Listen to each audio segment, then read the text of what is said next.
All right, guys, what's up? In this video, yes, I'm going to be talking about Canada again and the banking fees.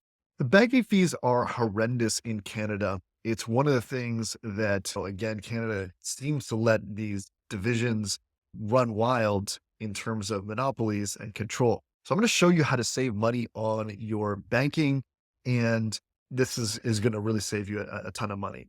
But first, it's important to understand that this is just this is a report, and the big five banks are significantly overpaying based on what consumers in the UK and Australia, for example, are paying in banks, people in Europe. So they're really just leveraging people with bank fees that really are unnecessary and quite burdensome. So one of the things that I did, a couple things. First, if I'm doing transferring to a different account, I'm going to use my Wise account if I'm putting it in a foreign currency, like putting things to euros or things like that. But I also opened a couple accounts at EQ Bank.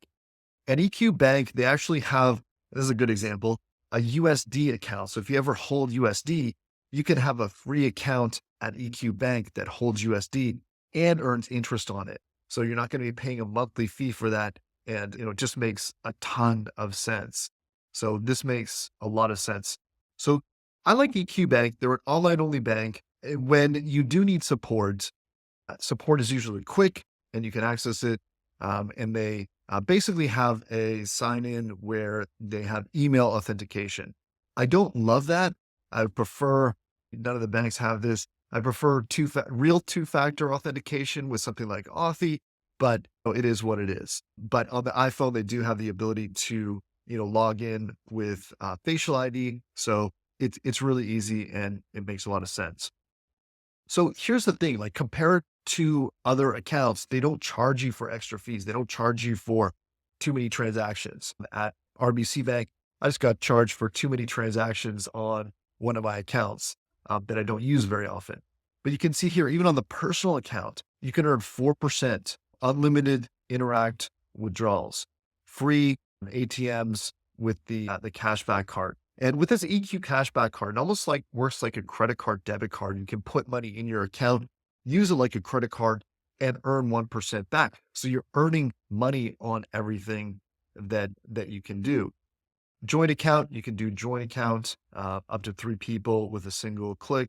Here's what I talked about, the US dollar account, 3% interest. So anytime, even using that bank account, and sometimes money's sitting in there for a bit, every month on the first of the month, the next month, I get a little deposit. And this is the way you should be treated. In fact, that's the same way with Wise. If I'm just hold money in any of the accounts, I get interest. So in Canada, that doesn't work like that unless it's in a savings account. So it makes a lot of sense. I use it quite a bit. And they actually just added this, which I really like, the Notice Savings account. They have this over in the UK. This is like a cross between a GIC and a savings account. So basically what you do is you can basically get 4.5% interest with 10-day notice. And so that's why it's called a notice account. If you just are willing to wait 10 days to withdraw it, then you can earn 4.5% interest or 5% interest with a 30-day notice, but you're not locking it up like a GIC. No fees or minimum balance, and everything's CDIC protected. So that's really good. They have investments as well. For me, I do other kinds of investments, but they do have a TFSA. If you want to do something just very straightforward and traditional, I think there's better places for investments. And if you're interested in that, let me know. Payments, a reloadable card. This is what I mentioned before. You get cash back with every purchase and no FX fees, right? No monthly fees, no hidden fees.